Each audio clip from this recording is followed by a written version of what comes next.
There was once a man who ruled over a vast empire, but instead of being intoxicated by power, he chose to have quiet conversations with himself in the silence of his own mind. He was no prophet, no sage living in a cave. He was an emperor, but he lived like a humble student of life. His name was Marcus Aurelius. What he left behind wasn't glory or palaces. It was a whisper of words in a simple journal called Meditations. In the next 11 minutes, we'll dive deep into these quiet reflections. Words so simple yet powerful enough to transform a life. This is the wisdom of a man who once had everything, but chose to live with almost nothing. Quote 1, you have power over your mind, not outside events.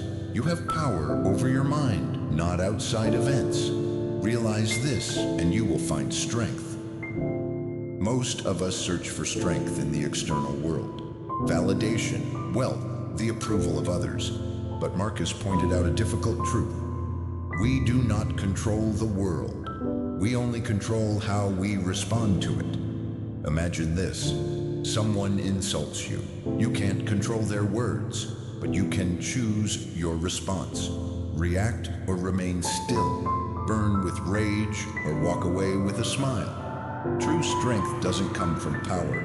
It comes from mastering your mind in the chaos around you. Quote 2, the happiness of your life depends upon the quality of your thoughts. The happiness of your life depends upon the quality of your thoughts. We often blame our suffering on circumstances, but Marcus reminded us, pain or peace, it all begins in the mind. If every morning you wake up filled with negativity, blame, and anxiety, then even in a mansion you'll feel like you're living in hell. On the other hand, someone who keeps their mind clear, knows how to let go, and practices gratitude can find life magical, even in poverty. Marcus wasn't telling you to lie to yourself. He was simply reminding you, you have the power to choose which thoughts are allowed to live in your mind today. Quote 3, the impediment to action advances action. What stands in the way becomes the way. 1, it goes against common intuition. When we face obstacles, we usually see them as blocks that hold us back.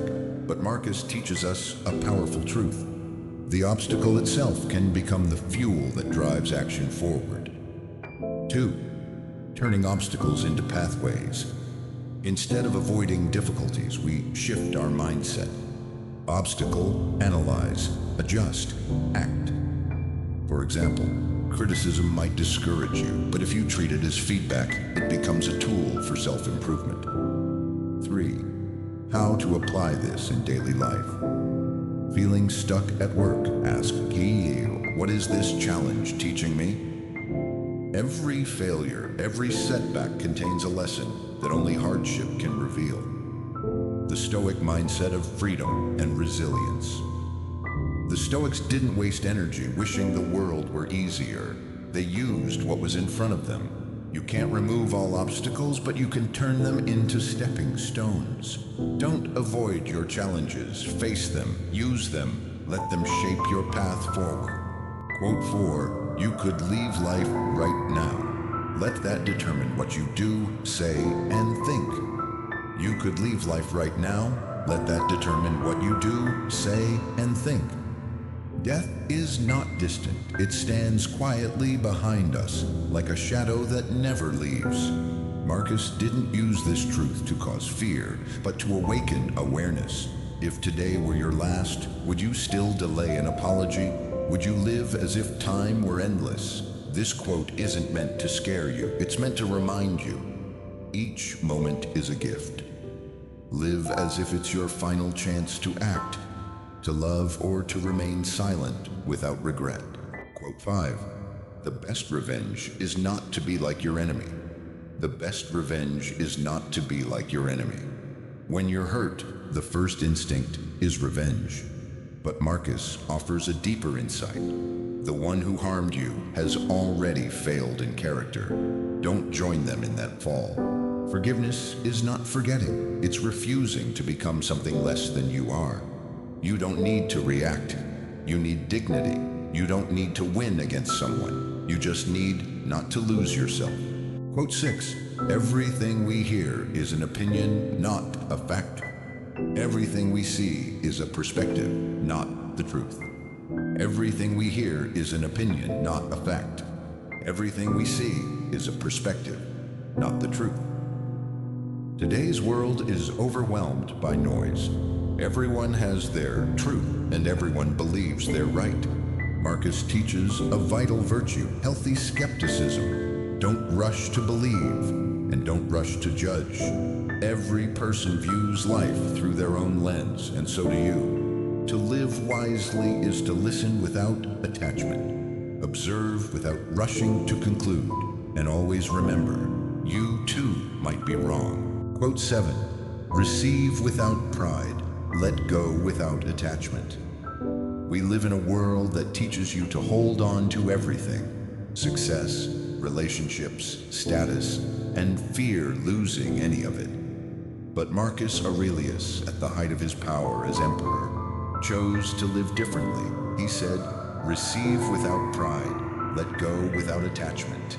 When life gives you something good, luck, praise, love, accept it with gratitude, not with ego, because nothing lasts forever. Even this breath you're taking right now was never really yours to own. And when life takes something away, money disappears, people leave, reputation fades, let it go without clinging, because what comes from outside was never part of your inner self to begin with." Marcus teaches us to live like a doorkeeper of the soul. When joy enters, greet it warmly. When it leaves, nod gently and let it go. This isn't emotional numbness, it's freedom, because true freedom isn't having everything. It's not being attached to anything. Quote 8. He who lives in harmony with himself lives in harmony with the universe.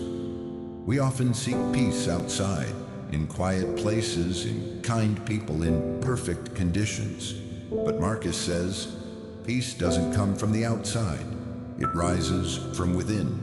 When there is no more inner conflict, no more self-blame, no war against yourself, suddenly the world feels softer too. The universe doesn't have to change. You just have to stop resisting yourself. Quote 9. It is not death that a man should fear, but never beginning to live. Some people live 90 years, but never truly live a single day. They delay, waiting for enough money, the perfect moment, someone's approval. But Marcus reminds us, the greatest fear isn't death. It's dying before you've ever truly lived.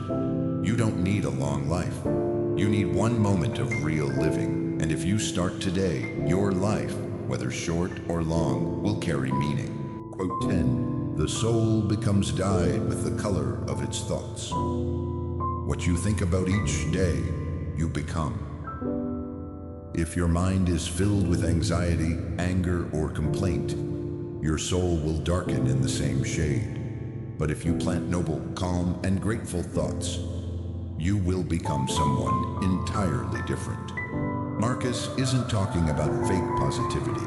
He's talking about the discipline of choosing what you allow to dwell in your mind, because it shapes who you are. Quote 11. Waste no more time arguing what a good man should be. Be one.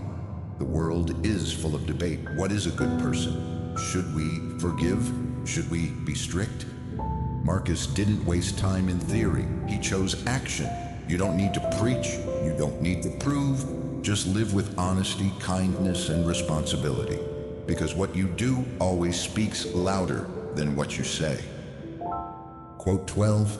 Reject your sense of injury, and the injury itself disappears. No one can truly hurt you unless you let them. Marcus teaches that the feeling of being offended doesn't come from others' words. It comes from how you interpret and cling to them. The wise aren't those who are never insulted. They are those who don't hold on to it. Letting go isn't weakness. It's the strength of someone who knows who they are and refuses to let another's ignorance control their mind. Quote 13. How much more grievous are the consequences of anger than the causes of it? A single word may anger you for seconds, but that anger can ruin relationships, careers, even your dignity.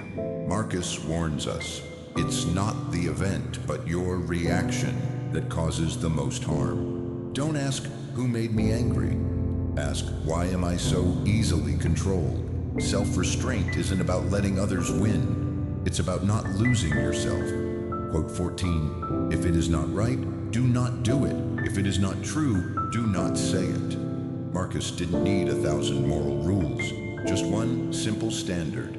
If it's wrong, don't do it. If it's untrue, don't say it. No need to justify, no need to complicate. People of principle don't act out of fear of judgment, but out of respect for themselves. Quote 15, the best revenge is to be unlike him who performed the injury. Those who harm you want you to become bitter, to lose your light, to act just like them. Marcus says, don't give them that. Take revenge with dignity by staying calm, by staying you, not because they deserve your forgiveness, but because you deserve your freedom. Quote 16, the happiness of your life depends upon the quality of your thoughts. Others may control your environment, but only you control your thoughts. You can live in hardship with a mind full of light, or in comfort with a heart full of bitterness. Happiness doesn't come from conditions, but from how you see the world. Marcus teaches, change your thoughts and you will change your life. Quote 17, when you arise in the morning, think of what a privilege it is to be alive, to breathe, to think, to enjoy, to love. To enjoy, to love. We often wake up with sighs, with stress, with scrolling screens. Marcus was different. He woke up with gratitude, because simply breathing, existing, loving, and thinking is a miracle. Start your day not with heaviness, but with reverence for life itself. Marcus Aurelius, a ruler, a warrior, but above all, a man who understood the soul. He didn't write to impress. He wrote to live, and to help us live better. If today your mind is clearer, your heart steadier, your spirit lighter, then his words still live on. If these words from Marcus Aurelius spoke to your soul, subscribe to Stoic Fantastic and walk the Stoic path with us. Share your reflections in the comments. Wisdom grows when it's shared.